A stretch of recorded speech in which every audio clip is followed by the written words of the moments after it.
non dama bëggoon ñëw ci raisonnement. inséré mais tamit waaw non dama bëggoon ñëw ci raisonnement rek. voilà mais doxalinu bi Thierno souligné sànq pour créer lu ñuy démasquer te en vérité amul lu ñuy démasquer c'est-à-dire ñooy créer ne il faut dem ñu mën a démasquer nit ñi nga xam ne am na masque bu ñu sol. pourquoi ngeen def loolu man dama ko tënk ci ñaari mbir mooy caution bi ngeen jël benn côté ngeen am fu ngeen ko teg mais également ci wàllum parrainage bi nga xam ne da ngeen am fu ngeen ko def.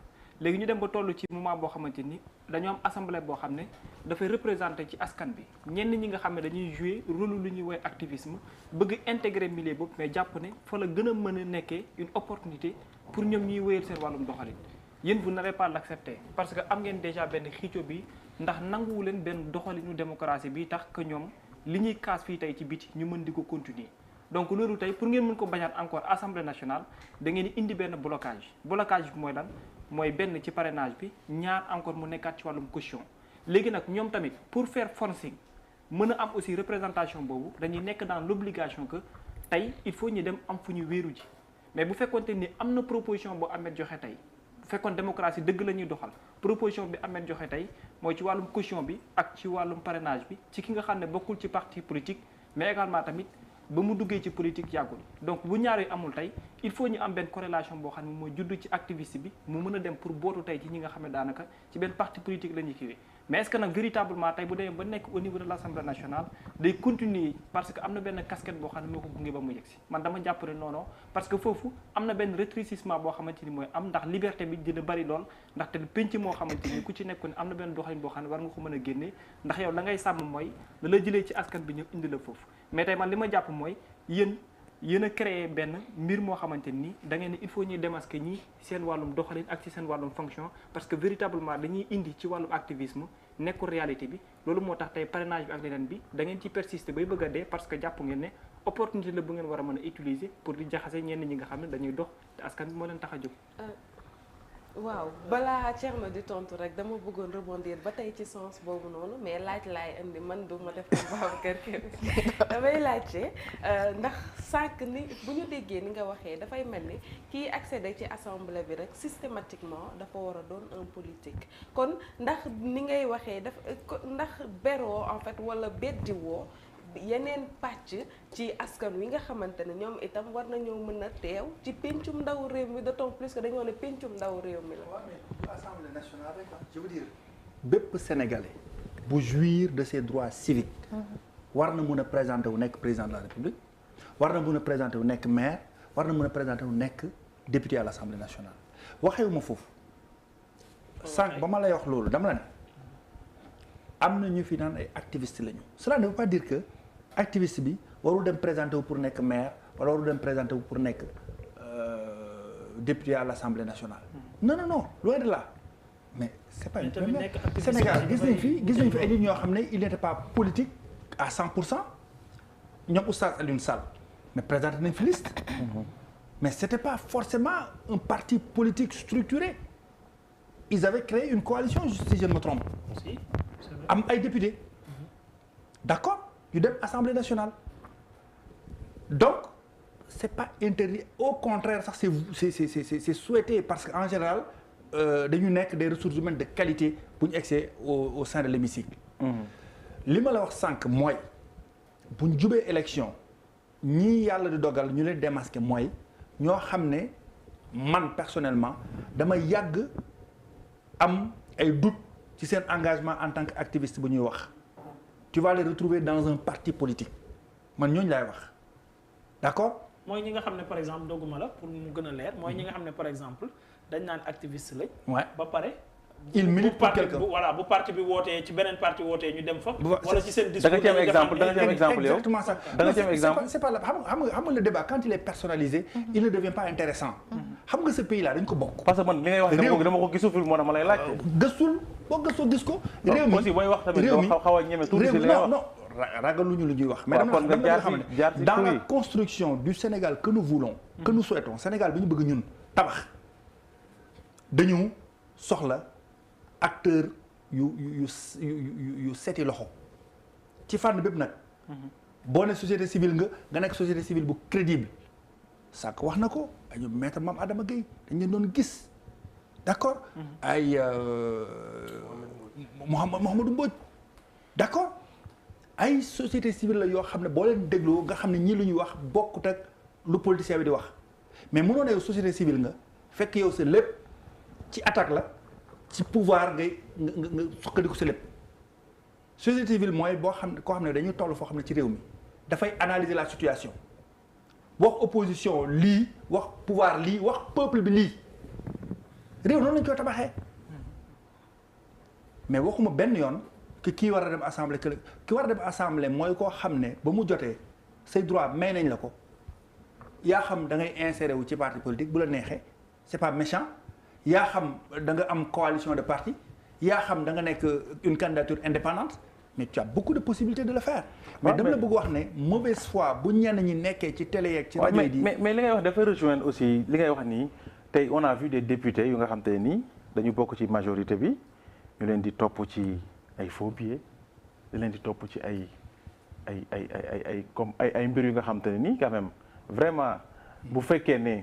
bu doon sénégalais bu ñu waxoon dañuy taamu sax. affaire passeport diplomatique yi. ay mariage fictif. donc bu ñu doon taamu sax entre activiste boobu ngay wax. ils vont choisir l'activiste. ñoo gën a crédible. bon loolu c'est selon xam nga. mais non xaaral. sëñ bi si li ma lay wax nii mënoo si teg nous sommes une coalition qui a plus de 100 députés. da ngay am sa saagu pompiteer yëpp mënuñoo baax bu ci benn pompiteer boo ne mënoo wax ne saag yow dafa bon nga sànni ko da ngay dindi bu bon nga teg ko na leen. monsieur Sy noo ngeen mënee nekk parti wala mouvance présidentielle wala coalition bu toll ni Benno Bokk Yaakaar di war ñoo servir benn saaku pompiteer di xoole ba muy am bu yàqu ngeen ñu koy jox mun a war a nekk député. non ñetti pompiteer kay wala ñetti pompiteer bul fàtte ne ñun ñi toog on est combien on est 7. waaw on représente le Sénégal c'est-à-dire que on est une composition dañu nekk benn entité ci biir Sénégal. mais fii tànn la te sànq yaa koy wax say biir wax ne dañoo soxla ay loxo yu set. non comprendre. loolu nga wax ah. mën nañu war nekk fii sax lu mu wax seet yi nekk fii daal li ngay wax ma déglu parce que foofu laa ko seet yu nekk fii. seet yu nekk fii am na si ñoo xam dañuy nelaw dañuy jékki-jékki yeew rek fëgg ma benn question. ci seet yi gis naa ko. monsieur Sy am na ñoo xam dañuy nelaw am na ñoo xam dañuy jékki-jékki rek yeewu ci nelaw. ñun dañoo am na ñoo xam dañu may tegal avant ñu naan ko. mais xam nga yooyu yëpp ay cas rek donc tu vois. ñu ngi ciy jéego waaw sëñ bi si sama attaque lañ ma fi tegal am ko rocci naan ko. ñu ngi ciy jéego waaw. bu ñu divertir la ñu ngi ciy jéego bu leen séeréer léegi nag moom laa doon wax ne Sénégal moo bindoo noonu. Sénégal moo bindoo noonu. donc comme que Sénégal noonu la bindoo nag assemblée nationale munoo bañ Benno Bokk Yaakaar am plus de 100 députés ci 100 yi am ñett wala ñeent ñu leen topp ay mbir te topp mbir boobu noonu mu ngi ci kanam yoon amul beneen amul coow.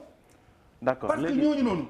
ay sénégalais lañu comme yow ak man loolu warul tax nga ne Benno Bokk Yaakaar dañu bon c'est pas possible. d'accord parce que période bi ñu leen di tànn dañu def ci liste député ka loolu xewul dañu wax dëgg. donc nag réew mi encore une fois de plus joxewuñu moral kenn mais dama ne ñun génération politique yu bees yi. sànq grand bi wax na lu am solo politique sacrifice la. bien sûr. moi j'ai presque sacrifié ou abrégé un métier pour faire de la politique defuma ko pour bosier wu kenn dama ko def parce que dama jàpp ni dama toll fenn ci réew mi foo xam ne war naa mun am engagement participer ci lu koy defar ba ñuy commencer émission loolu la wax donc dama jàpp politicien boo gis acteur politique boo gis objectif bu njëkk ni nga defee politique dafa neex nag. objectif am bu njëkk ñëw rek bëgg a ànd ak ñi nguuru. objectif am bu njëkk dara objectif am bu njëkk loolu dinaa la ci wax ci kanam tuuti dara objectif am bu njëkk mooy defar.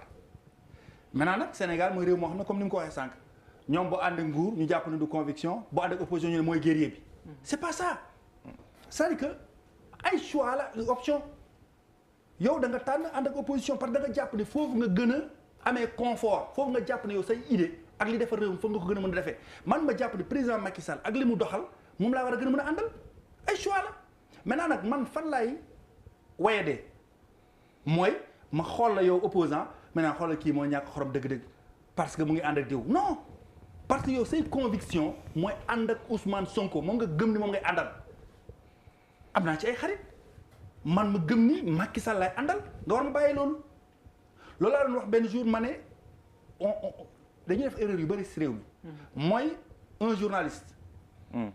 bu toogee di def liggéeyam correctement kenn du ko tàccu Sénégal mais bu demee di xaawi ay sutura yenn saa dara du ko ci leer ñu ne guerrier la journaliste d'investigation. waaw ñu si gën a bëri defuñu investigation. wax seen xalaat la ñuy def ak politique. c'est ça la vérité. pendant ce temps yéen a ngi toog ci plateau ba 3 heures du matin bay gémmantu sax. duñ leen tàccu parce que li ngeen def li c'est basique. mais bu ngeen fi jékki-jékkoon wax fi lu garaaw gars yi ne non booy bi guerrier la. ban guerrier. donc il faut ñu xam suñu réew mi fan lañ ko bëgg a yóbbu est-ce que dañu bëgg nekk réew détail est-ce que dañu bëgg nekk réew bu ñuy tabax bu bees boo xam ne dañuy gëm ni politicien bi lu muy def gëm na ko ñoo xam ne dañuy sacrifier seen life amuñu temps seen njaboot duñu toog suñuy njaboot. d'accord. d'accord. tu fonctionnes 24 heures sur 24 da ngay toog sa kër ba 3 heures du matin mënoo tëdd.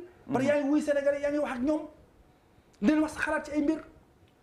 donc loolu da ngay wax ni vraiment mu ngi daw yaram mais est-ce que du investissement parce que parfois da ngeen di investir pour après toog récupérer ko de. non toog récupérer mooy lan.